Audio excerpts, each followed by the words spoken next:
Hi, I'm Kathy Loudermilk and the creative force behind the Paw Spa P.S. I Love You Slicker Brushes.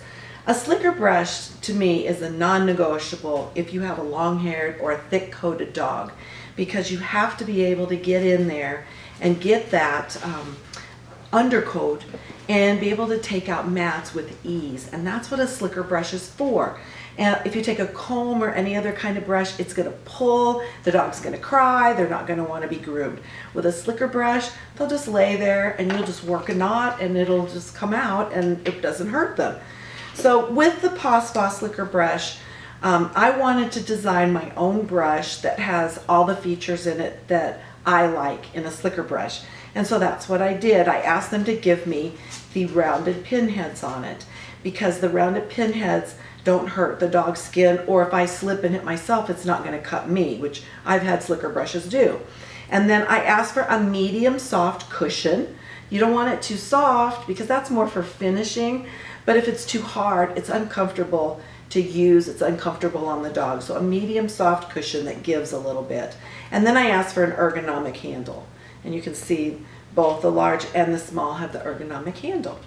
So let's talk about how to use it. You can just go down the coat of the dog, and this will give a nice slick look on the outside, but that's not the point of the slicker brush. The slicker brush does its best when you get underneath here to where the knots can live. So I pull the hair back all the way down at the bottom, and then I start brushing towards the way the hair grows. Now I saw a little knot here, so I'm going to go over it a few times, and see, I'm having to go over it several times, and out it comes. So I keep going, just holding the hair back and just gently holding it so that as I run the brush over it, it pulls it loose and allows it to go back into place. So once I've done that all over the body, the sides, you know, you'd even want to do their bellies, because these dogs have hair on their bellies.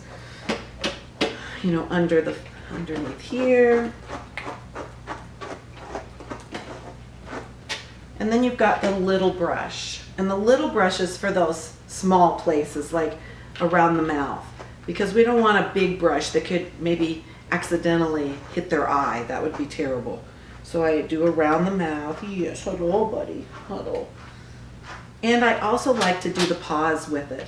So I pull that hair back and I can get the paws, and especially underneath here, underneath the legs, because see, I can feel a little knot down here.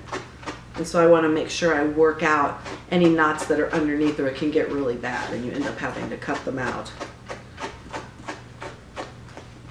All right, so when you're all done, you've got a beautifully groomed dog. You can just finish one more time overall with the big brush to smooth everything out.